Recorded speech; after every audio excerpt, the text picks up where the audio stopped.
Hi, it's Chris Burnett. Today I want to talk a little bit about martial arts and Tai Chi, martial arts in general. I've been kind of going through a changing process, and I've been trying to look at things from the perspective of reality. You know, what actually works, what techniques work, in order to kind of taper the training around what actually works. And what I mean by that is, a lot of times we learn Tai Chi, Kung Fu, different styles of self-defense. We learn forms and movements, and we learn to do them with partners, and so in a repetitive fashion, so that we can actually do the technique. So some of those techniques fall into the category of only being applicable in a compliance situation.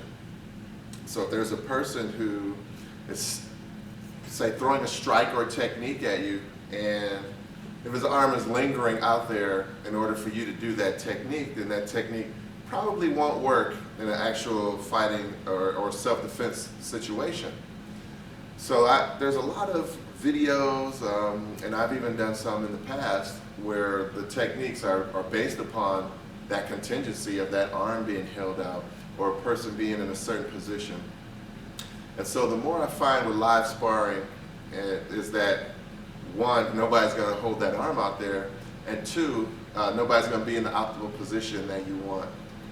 So you can change that by changing the timing, the distancing, making yourself into the optimal position. But even then, some of those techniques, they still will not work in a compliant or a non-compliant situation, due to the fact that nobody's standing still and nobody's going to wait for you. So not only are they not only striking one time, they're striking multiple times, using the feet work, making different angles. So you're constantly having to adjust with your angles, with your footwork. And so you have to be able to play in these situations in order to get a feel for what actual combat is like. You have to be mobile. You have to have timing, distance, and I would say in some areas a little bit of power.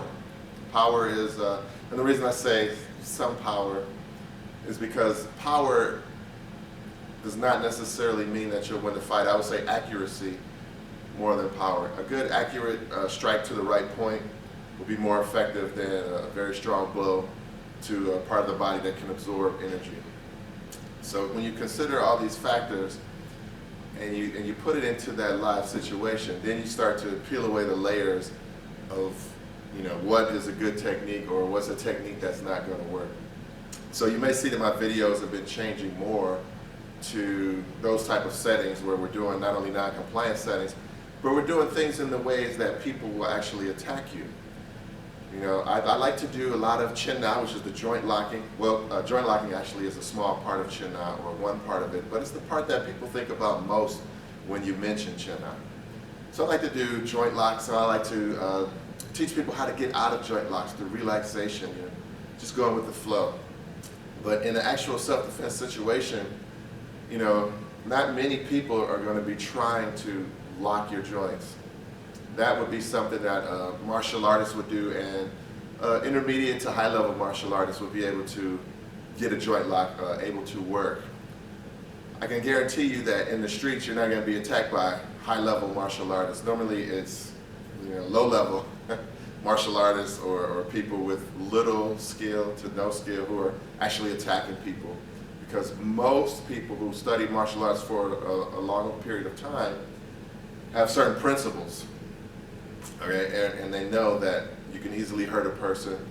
They don't want to do it. They know that they haven't been trained for that purpose of attacking. And I say that with a little bit of hesitation, because everybody's different. Some people probably do train martial arts to be a villain or a bad guy, you know, but that percentage is very low.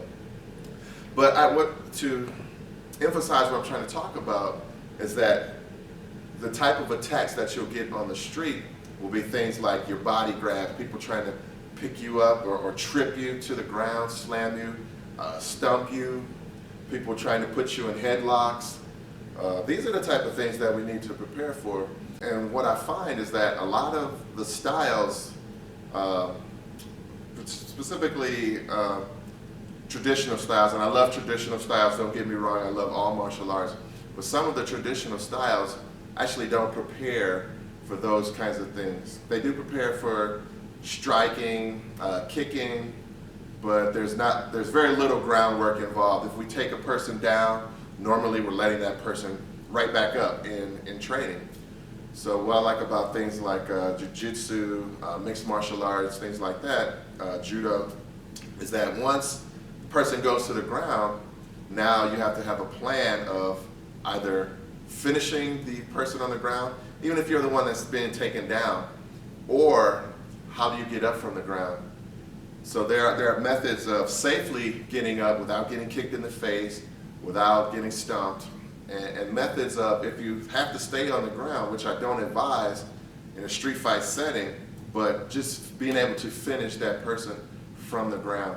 And if you have no training in that, then you're absolutely lost. So that's the reason I've been gearing my training towards more reality-based things and kind of shifting the classes. And luckily the students are open to this type of change as well, and they can see the importance of it.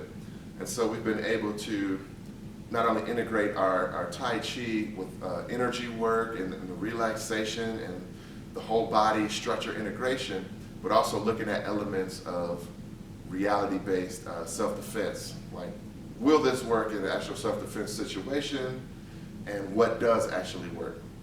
So I just wanted to kind of get that off my chest a little bit, because I'm seeing a lot of videos now that from I would say people who are pretty high level, or people who in the past, I would look at a video and think that that's probably a good technique, but now I'm looking and I'm seeing holes in these things, and I'm saying like, okay, well what if that person just takes one step back? Or what if he circles? What if he doesn't hold his arm out there? How come that elbow is there in your face? Why are you not looking out for that elbow? There's so many things that I can see now. And even in some of my older videos, and I don't want to put down the techniques that people are being taught, probably very good techniques, but can they be adjusted and can they be made to fit into a real type scenario?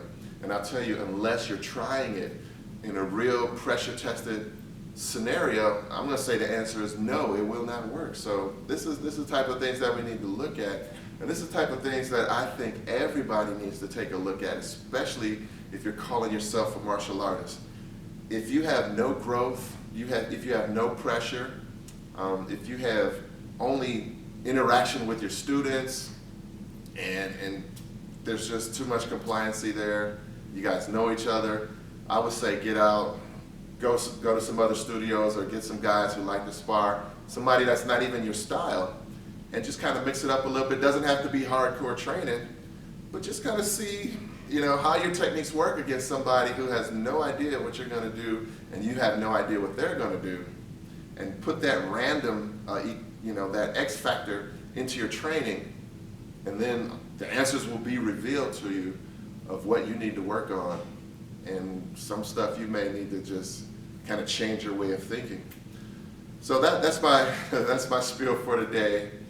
But I still want to talk about and show the Tai Chi concepts. I still want to work on the forms and show people the applications in the forms and the integratedness. But I wanted to separate the reality from the fantasy, which is what I think is very important in all martial arts. Okay. So thanks for listening to me. I wish you well in your training.